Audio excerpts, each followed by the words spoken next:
What's this guy gonna do? Like, the title suggests he's gonna do something absolutely insane, because he doesn't realize he's being recorded. So, I mean, I just can't imagine. Is he gonna confess? Is he gonna confess to more crimes? Maybe the thing that they brought him in for, like he's done way more of them, maybe. This is 19-year-old Hollis Daniels. He just got arrested and has somehow managed to sneak a gun into jail. Oh my God. Yep, my kids. Pretty old. And this is where all hell breaks loose. Whoa!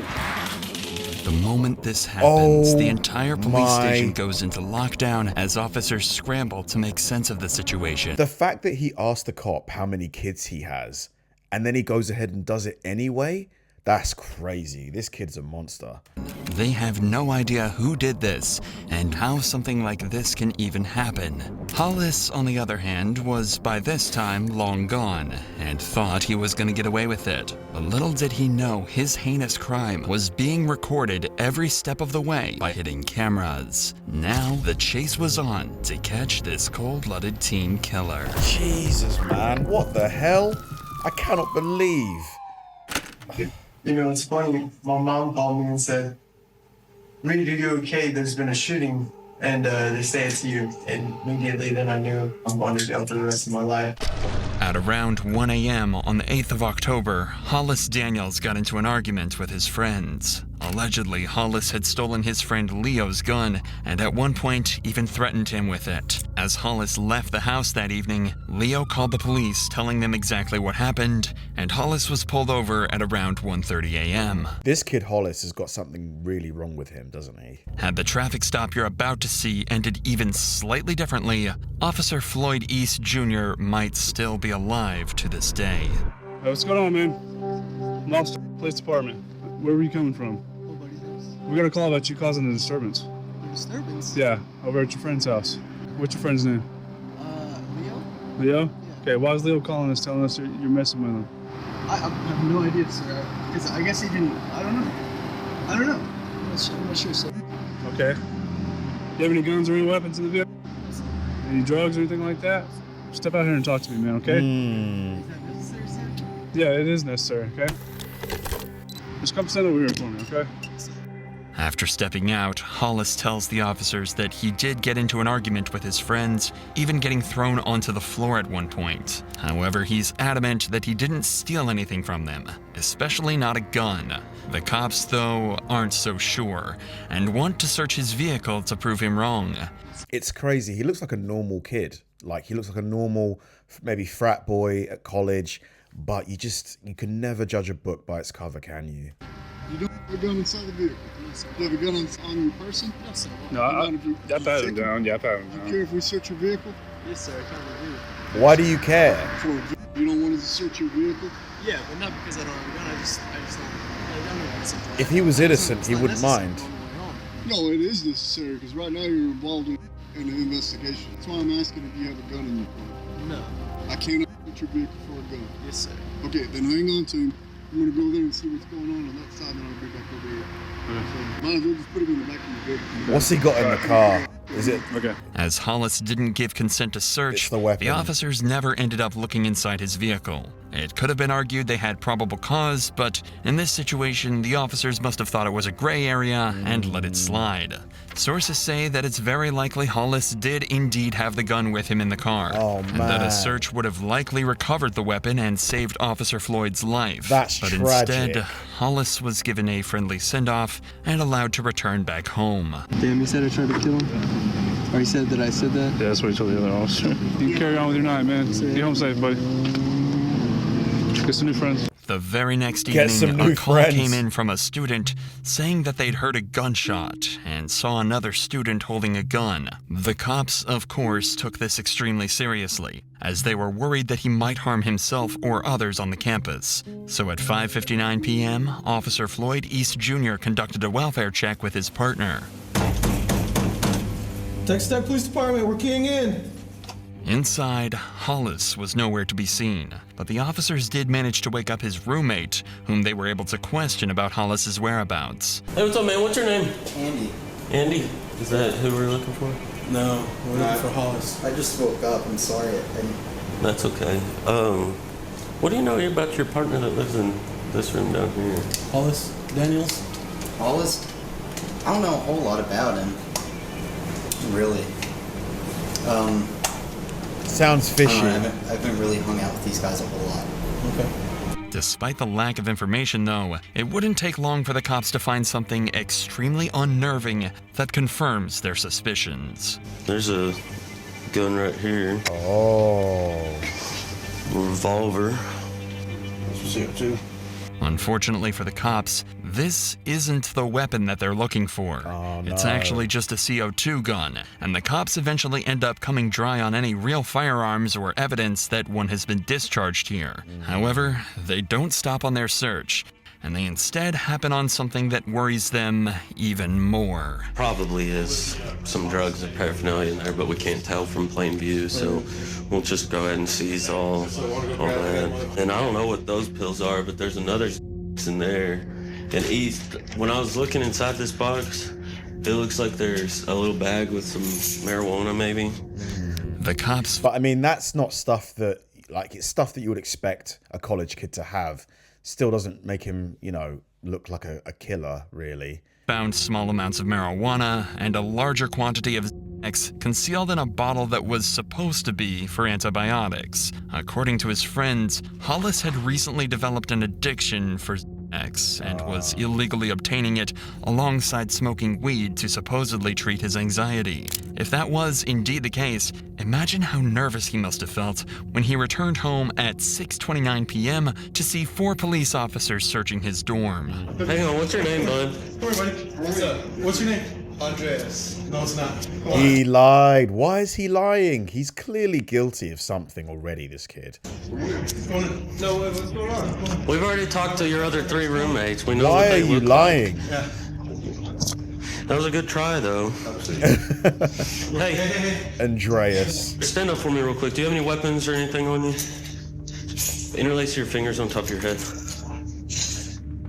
This is the first of 2 searches that will be conducted on Hollis, marking the most pivotal points in this case. From this point onwards, he's never let out of the officer's sight, and he never retrieves a gun from anywhere. It would later come to light that at this very moment, he had a loaded .45 caliber pistol concealed in his waistband. Wow. A search should confirm that, but watch what happens when they start to pat him down. Spread your feet out a little for me. What's all in this pocket? Money? Money? Yeah, I can take it out? Yeah. Is it okay to just empty out all your pockets while we're doing this? Do you have? Don't move your hands. Do you have, is that necessary? I'm asking you a question. No, I don't consent to that. Okay. Somehow, the officers don't find the gun that'll be used to shoot one of these officers in just 1 hour from now. I mean, that's awful from that cop. I don't think that's harsh. That cop has to find the gun. He has to. Like, if you search him properly, how are you going to miss a gun? But the cops are clearly still on. suspicious. He gave a fake name and seems extremely nervous while being searched, Why didn't they search tentatively him asking properly? to avoid searching in certain places. So what's going on with all the stuff in your room? I smoke pot sometimes, sir. And I have a few pills in there, yes, sir. All that stuff in there's yours? Yes, sir. Okay. So you don't have a prescription for Xanax? Because that's a lot of Xanax for one person. While he's not in cuffs, Hollis seems remarkably calm. So while he's relaxed, they ask him a couple questions about the weapons before they throw him in cuffs. I have I do have a pellet gun, but it's not loaded. Yeah, we saw that It's not too. CO2. Okay. Well, What do you use the CO2 gun for? honestly, I haven't even loaded it down here. Back home, we used to just shoot squirrels and stuff. I thought it'd be kind of fun, but then I realized I got here, there's not many squirrels here, you know what I'm saying? Then we also got a report of a gunshot. There was no gunshot. In here? That's what we're told. By who? Somebody that heard it. So yeah. Oh, no, yeah, I didn't know it, yeah. I wasn't even... He's playing it off really well, has to be said. He's really calm. He's like quite conversational, quite chummy almost with the cops. Here last night, I was over with my buddy, 28th Street. What time did the shot go off? Because if you look up the police reports from Officer, what's his name? It was Duckworth, Officer Duckworth. We went through this whole thing. Did he write you a ticket or anything? He didn't write me a ticket. He let me go because the whole situation was they thought that I stole their gun, and so then they went and searched my car.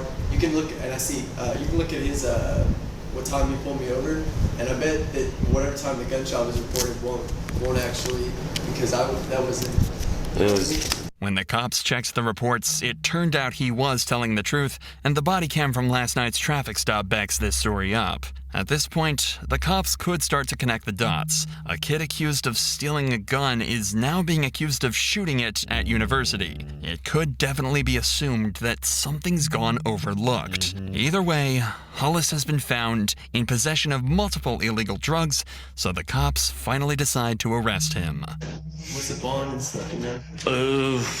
I don't know. We'll have to. It all depends on the weight and how much of the pills there are to kind of determine the. The cops then start a second pat-down, one that Hollis remembers vividly. He says he felt the officer check just millimeters away from the weapon, but somehow never finding it. Oh my God, this is so bad. So they searched him twice and they didn't find it. That is so bad, isn't it? That's terrible. Hollis was then escorted from his dorm into a squad car, where Officer Floyd tragically missed another opportunity to stop what happened to him in just 50 minutes. As Hollis sits down in the patrol car, Officer Floyd hears a strange noise. I'll be clear. 1-1 male. What was that big thump? Oh, my handcuffs. That noise wasn't his handcuffs at all. It was actually the sound of his gun falling down the leg of his pants and hitting the floor. As well as lying through his teeth, he was even able to reach down and fully conceal the gun back in his pants before finishing his journey to the Texas Tech PD. When they arrived, a 30-minute countdown full of tragic and negligent mistakes would begin to take place. At 12 minutes past 7, one of the officers says that if Hollis continues to cooperate, they'll remove his handcuffs. If you cooperate with me, we'll go ahead and pull these cuffs off a little bit, okay? And 2 minutes later, at 14 minutes past, the officers make good on their promise and take his handcuffs off. 90 seconds later, Hollis and Officer Floyd enter a room to run through some paperwork and are left alone. Man. There is no Poor Officer Floyd, you know, he's probably got a family, kids, a wife maybe. It's just like, now he's gone just because people didn't do their job properly. I just think that is just awful. Footage of another search taking place before or after they entered this room together. At 7:44 p.m., Hollis asks Officer Floyd 3 questions. You have a family at home? Yep. And kids. Pretty old? It's unclear why he chose to ask these questions. There was no incentive, and all it did was make him look like a complete and total psychopath. Like he wanted him to know the damage that he was about to cause and the lives that he was about to ruin. 4 seconds pass before he reaches into his sock and takes a deep breath. The shot echoed through the station, alerting officers nearby. By the time they arrived, Floyd was already dead, and Hollis was nowhere to be seen. Assuming Floyd's body cam to be the only camera in the room, he grabbed it and fled, with no idea that the entire incident had been recorded on this hidden surveillance camera. Despite the suspect being gone, cops knew there could only be one suspect, and they immediately placed the campus on lockdown and began a 2-hour-long manhunt for an armed teen killer. 658, the PD is not secure. Got an officer down, he shot in our briefing room. We don't know where the suspect went. He's about a 19-year-old white male, skinny. What's he wearing? Blue jeans, believe a light colored t-shirt. Why did he do it? Like, why? He had mud on his jeans from the knees down. Blue jeans and a white t-shirt? Yeah, and he's got facial hair. Can you relay the information one more time? Yeah.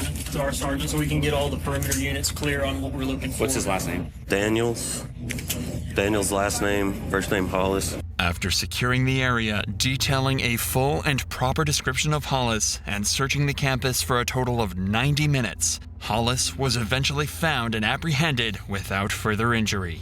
When he was finally caught, he said cold-bloodedly that he was, quote, the one that shot their friend. I just don't get why he would do it. Like, he's just a pure psychopath, isn't he? Just did it for the pleasure of it. Crazy. Like, throw his life away, take an innocent person with him, destroy that family. I can't believe there's people like this out there that live amongst us. It really does, it worries me a lot. He was found carrying Floyd's body cam and a loaded .45 caliber pistol. At every turn, Hollis got as lucky as he possibly could have, while Floyd got the opposite. After being caught, Hollis also told the officers that he'd done something up and illogical, implying that he had some remorse for what happened. No, you However, don't. a phone call to his family recorded at 11:14 that night showed that the only thing he regretted was being caught. I'm getting on the phone with a criminal defense attorney. I would really advise you not to say anything. Yeah, on the call, I haven't been saying anything. Huh? I haven't been saying anything really. Okay. But there's pretty solid proof against me, and it's the problem. I know that. I know that, Reese. And I know that you think that doesn't matter, but I'm telling you, it's just, no. I don't, you know me, Carrie, you know me, I'm not gonna say The way he's so relaxed and chilled out really shows how much of a psycho this kid is. I supported someone who assaulted me yesterday. I said, no, he didn't assault me. You know me, I'm not gonna say anything that would jeopardize that. Just listen to him. I'm just saying, it's just, I love you, and you'll get through this. Yeah, it's my dumb fault that I shouldn't have done this anyway. I'm stupid. Hollis's demeanor in this call is frankly terrifying. It is. It's almost as if he's talking to his family about the drug charge and not the first-degree murder charge. And the biggest issue on his mind seems to be being kicked out of school. This Crazy. may be a little more extreme. I think that they're probably going to kick me out of Texas Tech High School. Kick you out of school, buddy. You're going to prison forever. You're probably going to get life. He might even get the death penalty. I think Texas is a death penalty state, right? And I think that they're... Huh? Yeah, Texas for sure. Capital punishment state. After this call, he was taken by police to an interrogation room, where it seems the reality of the situation finally hits him. Well, you guys know the whole story. What do you think is the most likely possible outcome? Well, I don't know the whole story. I f***ed up. Well, hold on. I'm just. I know it's just a bad situation. I got it. Okay. You know, it's funny. My mom called me and said, There's nothing funny about this, Hollis. "Reed, are you okay? There's been a shooting, and they say it's you." And immediately then I knew, I'm going to jail for the rest of my life, dropping out of college. You know what? We got to figure this out first, okay? Yes, sir. Figure what out? Rightly, Like, Hollis isn't even trying to defend himself. He knows he's done something horrifying and is going to pay the price for it. But the detectives are still plagued with the question of why on earth he did what he did. So they ask him to recount the moment where he took Floyd's life. So I got back to my dorm. There was already police officers in there. They busted me for sex and marijuana, and they took me back to the station, and I just, in my head, I thought, I can't have this third strike against me. This is gonna be it. You know what I mean? Not thinking logically, and so I did something very illogical, and regret it deeply, and I don't know ever how I'll ever make up for it. You won't. Okay. You can't. Does that kind of cover what you're asking? Hollis seems to be seeking approval from the detectives. It genuinely does seem as though he feels guilty for what he did. No, he doesn't. He doesn't look like he feels guilty, does he? Like, he just doesn't want to go to jail. That's all it is. As he's putting himself down and asking the detective if what he said is enough. I was taken back to the police station, and something just clicked in my head, and I said, I can't I can't do this. I can't go back like this. But then I made a worse decision to go back and do something that I thought I could. Why, man? Why? Go to jail, call my parents. I really would like to call my parents because they're worried to think about me because they saw it on the news. He's stuttering, repeating himself, and all he wants to do is call his parents. Hollis is starting to shut down, overwhelmed with shame, regret, and guilt. The longer this conversation goes on for, the more you have to wonder what compelled him to take that officer's life in the way that he did. And you've got to imagine his parents are thinking the very same thing. Hello, this is Dan. Hey, Dad, it's me, Reed. Reed, honey, are you okay? Oh my God, I feel so bad for his dad. Hearing him call him honey really just broke my heart, man. Poor guy. Imagine that. Your son's going to jail for the rest of his life now. Just like that. Just like that. I'm okay. I'm very safe. I'm with some very nice people right now. And I'm in trouble and I messed up badly. Oh, Reed, honey. I love you so much. I don't even... it'll be here tonight, around 11. I'm shaking all over. I can't drive right now. I can't drive right now, but... I want to come see you. Oh, man. Look what you've done. What happened? I mean, Look what you did. Why would you do something like that? Why? You don't know? I do know it, and it doesn't make sense, and I'm sorry I brought this disrespect to my family. I'm sorry I brought this disrespect to my family again. God, I'm so sorry. I don't know what went wrong. Don't be sorry. It's not you. It's my fault. You did nothing wrong. I did. It's me. And I think they're gonna put me away for a little while. A little while? And there's nothing I can do about it. I'll talk to you when I get there. I love you. Okay. Yes, sir. I love you, Dad. 25 to life. Plus more because of other stuff. I mean, look. Dude, 25 to life. I think they're going to give him probably the death penalty. I think that's my guess. What do you guys think he's going to get? That would be the responsible thing to do, is to give me jail time, and then maybe I can go for parole. But that's just going to change. Look at him negotiating. It's just going to change how I have to go about what I'm going to do. All of that's up to the district attorney's office. Okay. And of course, the district attorney's office is going to give me 25 to life. Dude, you're going to be made an example out of. So, yeah. They are going to make an example out of you. You have anything else you want to say?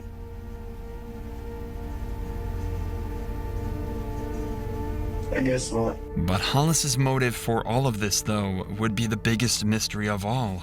Some say it was influenced by his addiction. Some say that he had undiagnosed mental problems, or a combination of the two. At the end of the day, it's all speculation, and we can only turn to what he said in court. It doesn't make sense. I thought I was stuck. I thought it was all over. I thought this was an opportunity to go out, to commit suicide.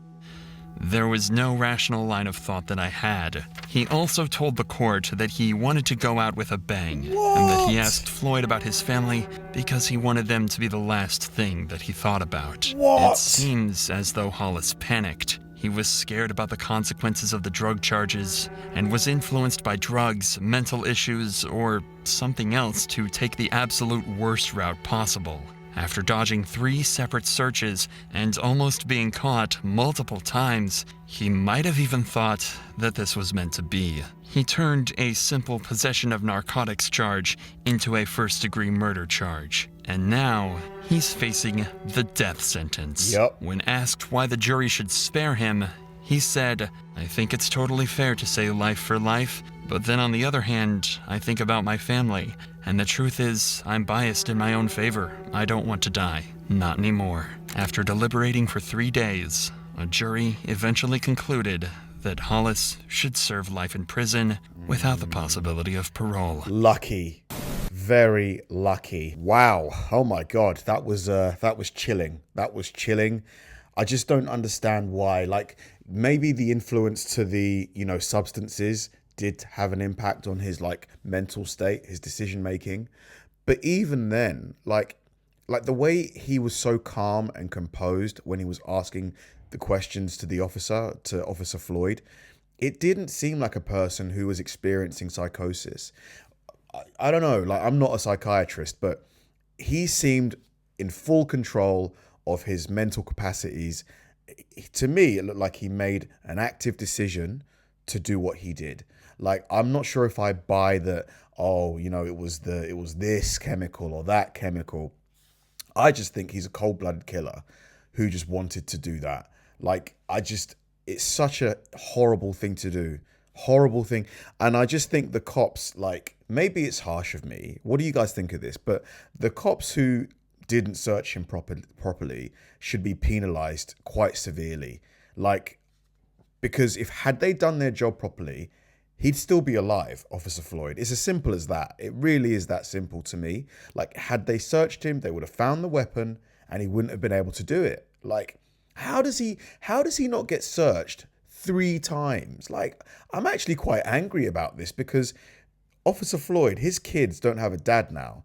You know, his wife's a widow now. Like, he's gone. Like, because they couldn't be bothered to do a 10-second search properly. I just find that insane. Thanks for watching, guys. If you enjoyed the video, please like and subscribe, and check out the video I'm going to link right here. See you there.